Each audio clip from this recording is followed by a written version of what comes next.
રાજકોટની અંદર સ્થાનિક સ્વરાજ્યની ચૂંટણીની અંદર લોકશાહી પર્વમાં કોંગ્રેસ મજબૂતાઈથી 72 ઉમેદવારોને ઉતારી અને મજબૂતાઈથી ભારતીય જનતા પાર્ટી હારે સીધો સામનો થયો। એ આપ પણ જાણો છો કે રાજકોટ શહેરની અંદર કોંગ્રેસ અને બીજેપીનો જ જે સામનો થયો છે, બાકી અન્ય પાર્ટીઓની ધજિયા ઉડી ગઈ છે। ત્યારે અમારી મહેનત સમગ્ર રાજકોટ શહેરની અંદર જે થતી હતી અમારાથી એ તાકાતથી અમે કરી છે। લોકોના પ્રશ્નને તાકાતથી અમે ઉપાડ્યા છે। વાચા આપવાનો પ્રયત્ન રાજકોટના જે નગરજનોએ પ્રશ્ન આપ્યા એ પ્રશ્નએ લડી છે કોંગ્રેસ, અને જે ચૂંટણીના પરિણામો આવ્યા છે એને સ્વીકાર કરીએ છીએ, સહજ સ્વીકાર કરીએ છીએ। લોકશાહીની અંદર લોકોનો જનાદેશ હોય એ કોઈ પણ પાર્ટીઓ એને સ્વીકારવાનો રહેતો હોય, અમે પણ સ્વીકારીએ છીએ।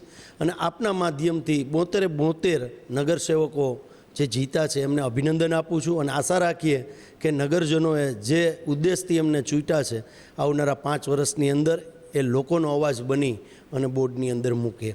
જે અમારી સીટ વધી છે 3 સીટ, ગઈ ઇલેક્શનની અંદર અમારી પાસે 4 કોર્પોરેટરો હતા, એ 4 વારા 7 થયા છે, અને એક વિરોધ પક્ષ તરીકેની ભૂમિકામાં અમે આવ્યા છીએ। લોકોએ અમને જે જનાદેશ આપ્યો છે રાજકોટની જનતાએ, એક વિરોધ પક્ષ મજબૂત બને એના માટેનો જનાદેશ છે।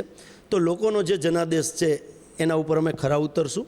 5 વર્ષ ભારતીય જનતા પાર્ટીની શાસનની સામે ક્યાંય પણ ચૂક રહેતી હશે તો ત્યાં લોકોના પ્રશ્ન માટે તાકાતથી લડશું આવનારા દિવસોની અંદર, એ પણ આપણને ખ્યાલ રહેશે। અને સમગ્ર રાજકોટ શહેરની અંદર અવિરત જે કોંગ્રેસનું સંગઠનનું કામ છે અને જે પાયાનું કામ છે અને લોકોના પ્રશ્નને વાચા આપવાનું કામ છે એ ચાલુ રહેશે।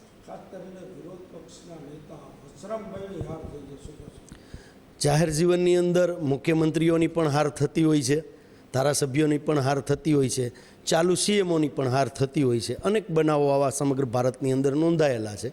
તો ક્યાંક વશરામભાઈની જે મહેનત છે એ મહેનત ખૂબ સારી હતી। વોર્ડ નંબર 15 છે એ કોંગ્રેસનો ગઢ ગણાય, પણ ક્યાંક જે એમની હાર થઈ છે એનું મુખ્ય કારણ જણાતા પ્રથમ દ્રષ્ટિએ કે ઓબીસી સીટ ઉપર ભાઈ અમારા મકબૂલભાઈ દાઉદાણીની જીત થઈ, અને ઓબીસી સીટ ઉપર જે ભારતીય જનતા પાર્ટીના ઉમેદવાર હતા એમને વશરામભાઈથી 154 મત વધારે મળતા એ જનરલની સીટ ઉપર આવી ગયા, એના કારણે એમની હાર થઈ છે। પણ તકેદારીથી ફરીથી ગઢને ગઢ તરીકે સાચવશું અને વિકાસના કામ કરશું।